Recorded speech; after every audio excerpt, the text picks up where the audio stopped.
My daughter-in-law, Leslie, is obsessed with germs.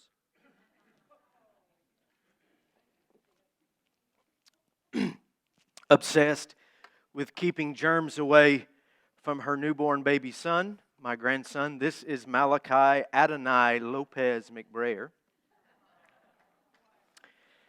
with his bubby. He is a child of African and Mexican lineage with Hebrew and Scot-Irish names, and to me that is the most cosmically wonderful thing I've ever heard of in my life. Leslie is right to be concerned, if not obsessed, as we all were with our first child. Bryce asked me the other day, is she going to stay like this about washing our hands all the time? And I answered, of course, unless you have other children. Because by the second or third child, they're using the toilet seat for a teething ring, and it's completely normal.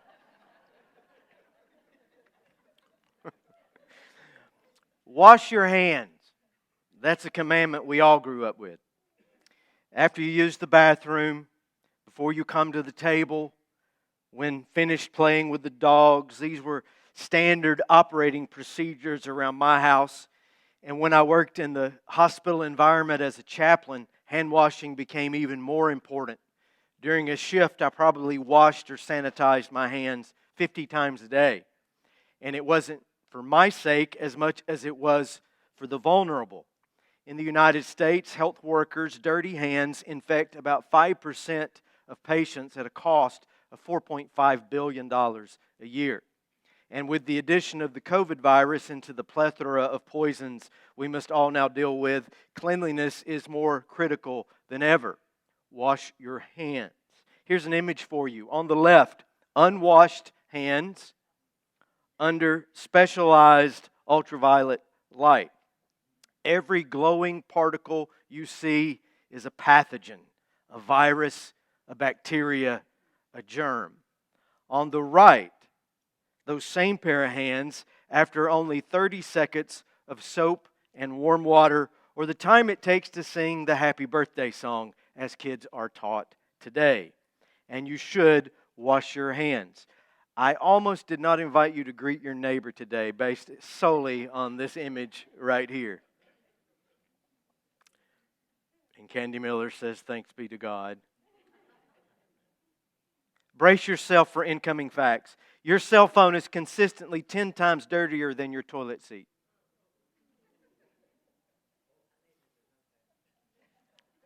The same can be said of your TV remote control and your computer keyboard, your kitchen sink, your dog's toys, the cash in your wallet, the ATM, shopping carts.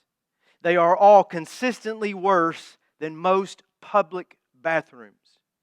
And the absolute filthiest surface that you likely touch on a regular basis is the gas pump handle. Wash your hands. The average human hand houses 150 different kinds of bacteria, ranging from 10,000 to 10 million individual units. Most of these, if not washed away, can survive and spread for up to 72 hours. Strep, staph, E. coli, coronavirus, salmonella, influenza. 80% of infections are passed on to others, to yourself, by dirty hands. Regular and proper hand washing reduces stomach bug sickness by 40%. Reduces respiratory illnesses by 25%. Reduces school absences by 50%. And if you are indeed in the health profession, in food services, if you teach school or interact with the general public regularly, you just might be taking your own life and the lives of others into your dirty paws. Wash your hands. Now we know that washing our hands is good for us. It's good for others. It's good for proper health.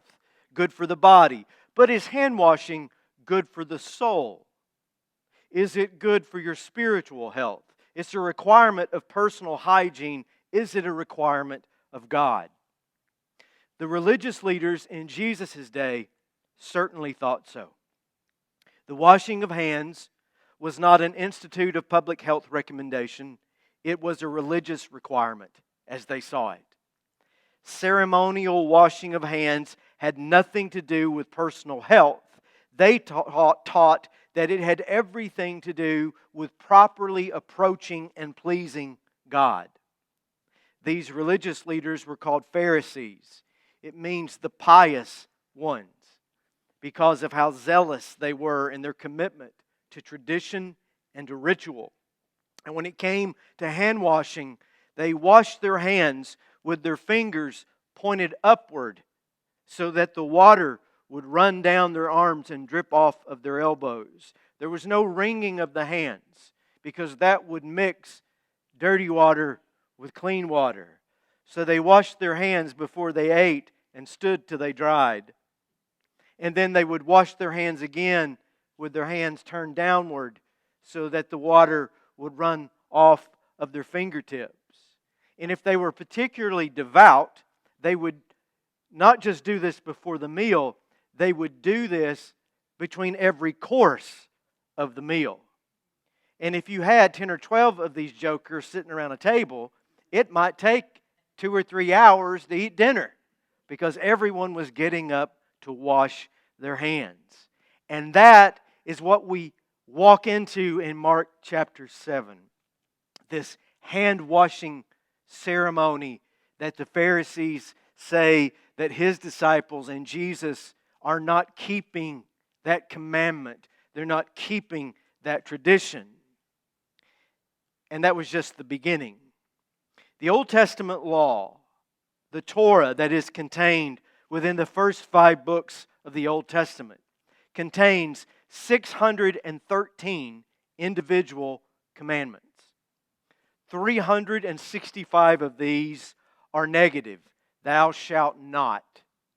The other 248 are positive. Thou shalt. And that sounds like a lot, but it's not really. You're going to love this. According to the George Mason University, the U.S. federal government has 30,000 laws on its books. And states are even more regulated. From Alabama to Wyoming, A to Z, each individual state has, in addition to the federal laws, 40,000 to 400,000 individual laws on the books. The Pharisees would have loved this kind of regulation. They took the original 613 commandments and expanded them wildly into an oral tradition, commentary, explanation, additional regulatory commands that would later become the Talmud. Translated into English, it is a 36-volume set of more than 7,000 words, more than 7,000 pages, containing 2 million words, and it takes 7.5 years to read it. Hand washing, the why and the how, was just the small peak of a giant iceberg. And the Pharisees presided over not a wellness culture, it was a purity culture.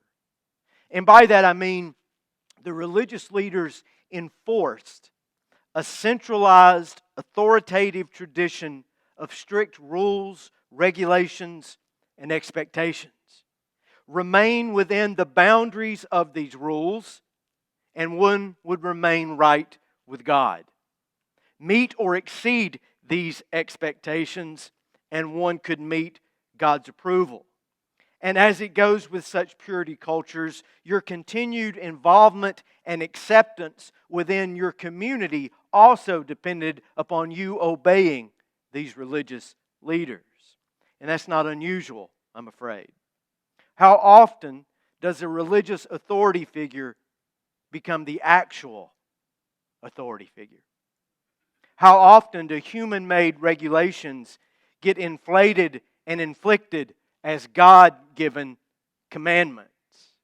How often do ancient traditions that may have worked very well for those who first conceived of them, outlast their usefulness and grow into monstrous, shame-inducing, finger-pointing, soul-crushing, heart-breaking machines of spiritual abuse and destruction? be distrustful. In fact, I would say to you, run away from groups, denominations, churches, movements that crush the people under their care, that place heavy burdens on people's backs, that coerce, intimidate, manipulate, and malign. That might be religion, but that just can't be Jesus.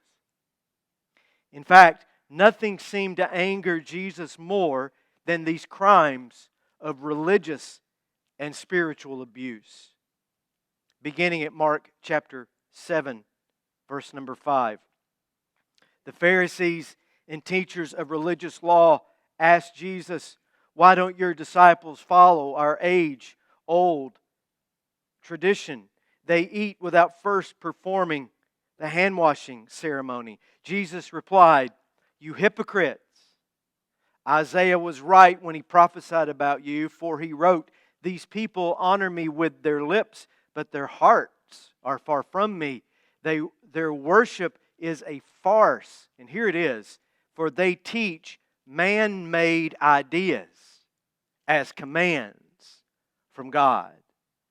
The sin that Jesus condemned was pride, arrogance, as these religious leaders ultimately had dethroned God and placed themselves on the throne in the place of power and authority. Jesus would say to them, "You're worried about my dirty hands? You've got dirty hearts. You brag about keeping all the rules, and you do nothing to alleviate the suffering of your neighbors. You want to be seen and heard at worship, and when you pray, God quit listening to you a long time ago." Religious pride is this smug sense of being right at everyone else's expense, even more right than God. That's what religious pride is. And religious pride is a corrosive, poisonous spirituality and a leading cause of suffering in the world. A few years ago, I told you a story about Max Cochran. I don't know if you will remember that story. It bears repeating. The Reverend Max Cochran. Max was the father of my mentor, Jether Cochran. Father and son, both preachers from the hills of North Georgia. Jether was and remains a professional. Jether is highly educated, multiple advanced degrees. He could read the Greek New Testament on the fly and translate it into English as he read it. He served for many years as a reserve chaplain at the Naval Air Station in Atlanta, Georgia. He was funny, he was colorful. His father, Max, was old school. He had been a quartermaster, a decorated quartermaster during World War II. He didn't have a formal education. He worked all week but still found time to preach at little churches on Sunday mornings. And he was much more stern than his son, a little more fire and brimstone in the Mountain Baptist tradition. But he still had a big heart. And he was open to people. He loved people. And that openness sounds remarkable and wonderful, but try to be an open, welcoming person in a Georgia mountain church in the 1960s and 70s. He was pastor of a little church back then. Here's a picture of it for you. The Glade Baptist Church. It's in a beautiful little valley. My own uncle would pastor this church a few years after Max, and I visited this church when I was very young. The outside is exactly as I remember it almost 50 years ago. I did notice, though, that they have paved the parking lot, which is nice.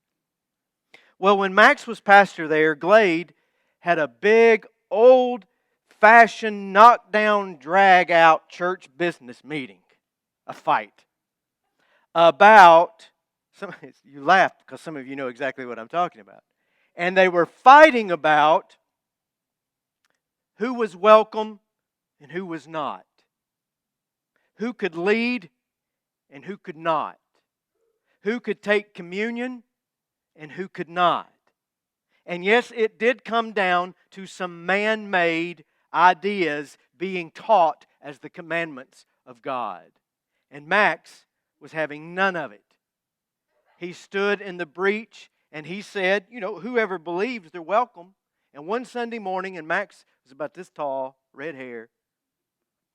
One Sunday morning, at the height of the storm, Max got to church early as usual, and the doorknobs of the front door had been removed. And through the vacant holes was a logging chain with a big, massive lock. And written on that church door by one of the deacons, this message: any man who removes this chain, I'll kill him myself.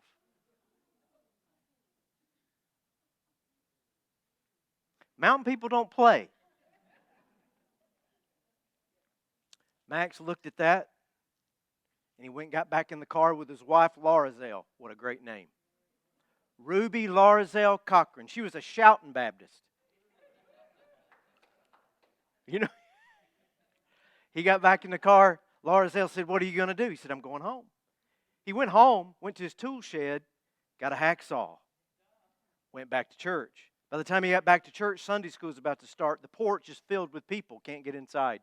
He goes up there, cuts the chain off, throws the door open, preaches, goes about his day like nothing had happened. The next Sunday, he cut another chain off. The third Sunday, he cut another chain off. After that, they quit locking the doors. He told me that story when I was about 19 years old, I guess. And I asked him, "Did you really think someone might kill you?" And he waved it away, and he said, "What would have Jesus done?" And there's about 6 double negatives in this next sentence, but here's what he said. Jesus weren't never uncomfortable with nobody who came to him. Whosoever is whosoever. And for an uneducated Baptist preacher from Georgia, that's the best theology you will ever read in your life.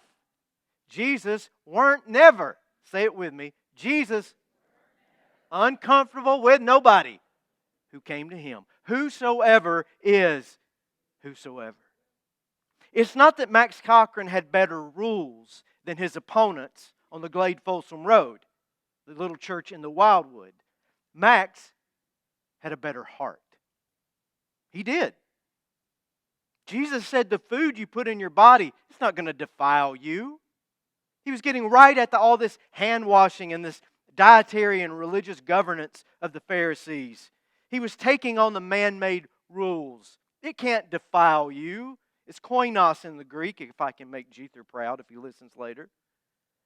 That which is made unclean, unholy, contaminated, polluted. Today we might use the words infected or poisoned. Wash your hands. Yes, it's good for your physical health, but it has nothing to do with the well-being of your spirit. When it comes to the things of faith and spirit, it's not about what happens out there, but it's whoever we are in here.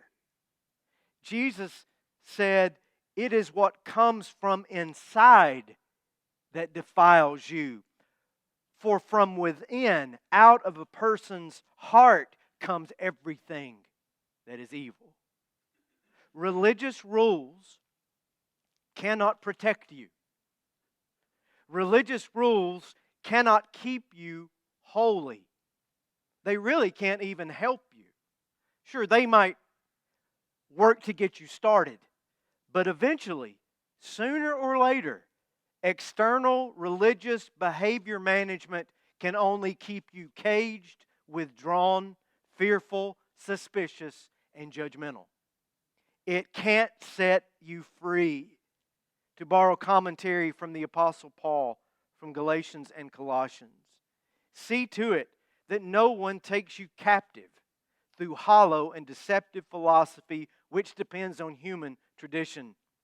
Do not let anyone judge you by what you eat or drink, or with regard to a religious festival, a new moon celebration, or a Sabbath day. Christ has set us free. The only thing that counts is faith expressing itself through love, for the entire law is fulfilled in keeping this one commandment: love your neighbor as yourself. One more favorite Baptist preacher of mine from Georgia, Clarence Jordan. I don't have time for his full story today, only his observations on this text and how we often make faith about the rules instead of about the Spirit. Clarence said that if we relied upon the rules, the traditions, the man-made commandments, or the law to control or change our behavior, it was just like chaining a vicious dog to a tree.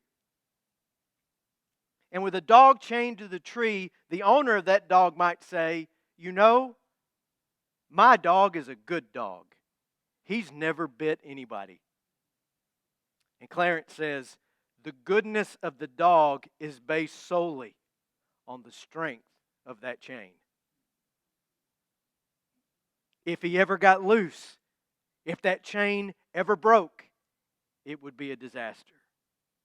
Jesus' intention is not to forge a more robust chain, adding more and more links and locks to what is already too heavy.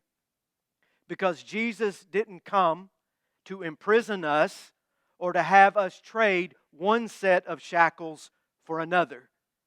Jesus came to change, as it were, the nature of the beast, to change our nature. Jesus came to change our hearts so that no chain is necessary. Jesus came to set us free from all prisons, all entanglements, all burdens and bondages, even, especially those chains manufactured by religion. Neither we nor the world need more religion. The world is chock full of it. What we need are changed hearts. We need transformation from within. And that is possible if we surrender to the Spirit and the direction of Jesus, who makes all things new.